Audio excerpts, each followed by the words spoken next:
Hello, good morning Darjeeling. সবাই কেমন আছেন? এটা হচ্ছে দার্জিলিং টয় ট্রেন রেলওয়ে যে স্টেশন, সেই স্টেশনটি এখন দেখাবো আপনাদের।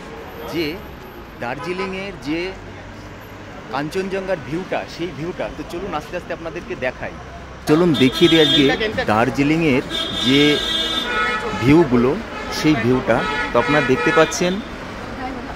ভিউটা কিন্তু অসাধারণ সুন্দর। এটা হচ্ছে দার্জিলিংয়ের টয় ট্রেনের যে রেলওয়ে স্টেশনটা, সেই রেলওয়ে স্টেশনটা। এবং এখন দেখাবো কাঞ্চনজঙ্ঘার যে ভিউটা, সেই ভিউটা দেখুন। প্রচুর মানুষ কিন্তু কাঞ্চনজঙ্ঘার ভিউটা ছবি ক্যামেরাবন্দি করে রাখছেন। আপনাদের দেখিয়ে দিই, এই দেখুন সবাই কিন্তু ক্যামেরাবন্দি করে রাখছে। তো এই হচ্ছে দার্জিলিং, এবং দার্জিলিংয়ের যে কাঞ্চনজঙ্ঘা, ওই দূরে দেখা যাচ্ছে সাদা রঙের যে পাহাড়ের অংশ, সেটা হচ্ছে কাঞ্চনজঙ্ঘার ভিউটা। তো আপনারা দেখতে পাচ্ছেন, এটা হচ্ছে দার্জিলিং, সকালবেলার দার্জিলিংয়ের যে টয় ট্রেন স্টেশন, সেই স্টেশনটি দেখুন। এটা হচ্ছে I love Darjeeling Himalayan railway. তো দার্জিলিং হিমালয়ান রেলওয়ে থেকে আপনাদেরকে দেখাচ্ছি যে কাঞ্চনজঙ্ঘার যে ভিউটা, সেই ভিউটা কি অসাধারণ সুন্দর লাগছে। ওই দেখুন, প্রত্যেকেই কিন্তু ক্যামেরা বন্দি করে রাখছেন এই সুন্দর মুহূর্তটাকে। এই দেখুন কি সুন্দর দৃশ্য দেখতেই পাচ্ছেন। প্রচুর পরিমাণে বিভিন্ন রকমের পর্যটকেরা কিন্তু আছেন, এবং এই যে টয় ট্রেনটি আসছে, এই টয় ট্রেনটি তিনধারিয়া সহ ঘুম স্টেশন এবং বাতাসিয়া লুপ সহ বিভিন্ন জায়গায় যাওয়ার জন্য শান্টিংয়ের কাজে ব্যবহার করা হচ্ছে। তো এই টয় ট্রেনটি এখনই রিটার্ন আসবে, তো আপনাদের সেটাও দেখাবো।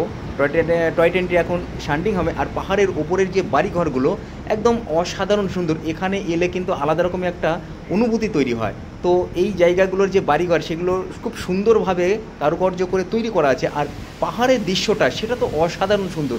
ওই দূরে কাঞ্চনজঙ্ঘা তো আছেই। আর দেখুন কত রং বেরঙের মানে পর্যটকেরা এসেছেন, মানে এত সুন্দর ফিলটা হয়।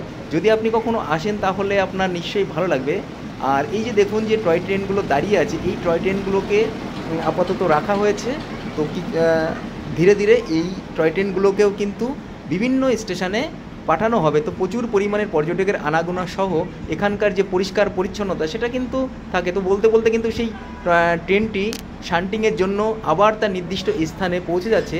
এবং চলুন আস্তে আস্তে আপনাদেরকে দেখাতে থাকবো যে এই পাহাড়ের পাশে বা পাহাড় লাগোয়া যে টয় ট্রেনের জায়গাগুলো, সেগুলো কি সুন্দর। আর এই দেখুন পাশ দিয়ে কিন্তু পায়ে হাঁটা রাস্তা আছে, আর যে মন্দির আছে এবং বাড়িঘরগুলো, মানে এই বাড়িঘরগুলোর প্রেমে আমি সত্যিই মানে পড়ে গেছি, এত সুন্দর লাগে। আর ওই দূরে কাঞ্চনজঙ্ঘা, এবার পাহাড়ের উপরে ওই যে দূরে বাড়ি, মানে প্রচুর বাড়ি সেইগুলো। আর এই যে জায়গাটা দেখতে পাচ্ছেন, এই প্লেসটা হচ্ছে দার্জিলিংয়ের অন্যতম সেরা একটা প্লেস, সেটা হচ্ছে বাতাসিয়া লুপ। তো এই বাতাসিয়া লুপে এত সুন্দর পরিবেশ। এই দেখুন আই লাভ দার্জিলিং লেখা যে প্রতিবিম্বটা আছে, সেই প্রতিবিম্বের সামনে কিন্তু প্রচুর ফটোগ্রাফি হচ্ছে। আর দূরের যে পাহাড়ের দৃশ্য, সেটা তো অসাধারণ সুন্দর। মানে যত বেশি বলা হবে ততই যেন কম বলা হবে। যাই হোক, কেমন লাগলো অবশ্যই জানাবেন। আর এই দেখুন কত রং বেরঙের মানুষজন এসছে, মানে একদম অসাধারণ সুন্দর। তো যাই হোক, সবাইকে ধন্যবাদ, ভালো থাকবেন।